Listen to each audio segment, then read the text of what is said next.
Well, good afternoon, class. So, for my got privilege activity, I had the opportunity to explore both Rite Aid and Walgreens to pick up my list of products for this activity.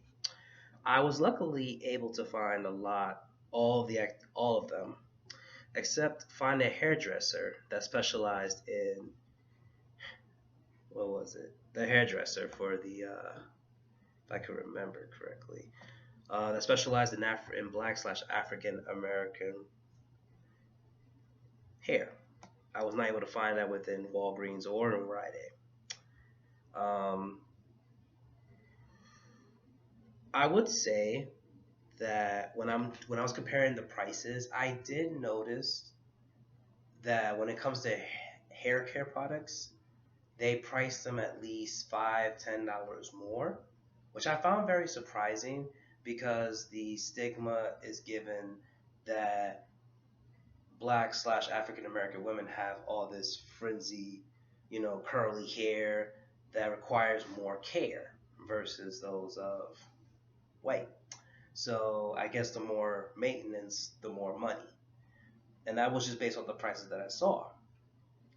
And I was thinking, I never saw it that way, which I found really interesting. I never seen or thought about that prior to taking this course, but now taking a look at it, it was just very interesting to me.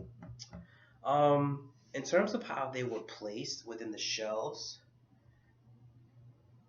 there was no segregation made within any of the products that I found.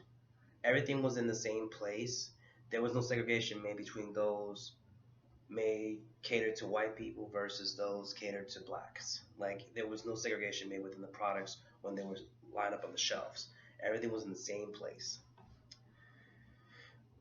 I did notice though that there was one particular section made, like I guess for like hate for hair dye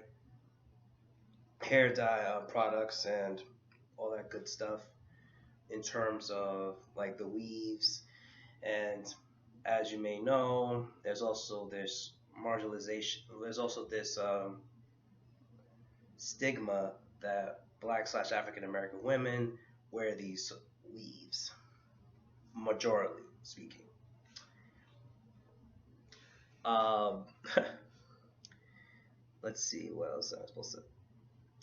I will say when it came down to me asking for help, um, there were clerks that were both mostly black at both of the stores that I went to, and I want to say about for Rite Aid, I would say 80% of the employees they were black, while the other 20 was white, and the other 10%, no, 10% white and 10% Hispanic, but 80% black. Now Walgreens, it was 70%, no, 60%, sorry, no, 65% black, and the rest was divided between white and Hispanic. And this is just based off my personal observation. So I didn't really encounter any problems while doing this activity where it required for me to get the manager. So I really didn't feel the need to do that in this activity.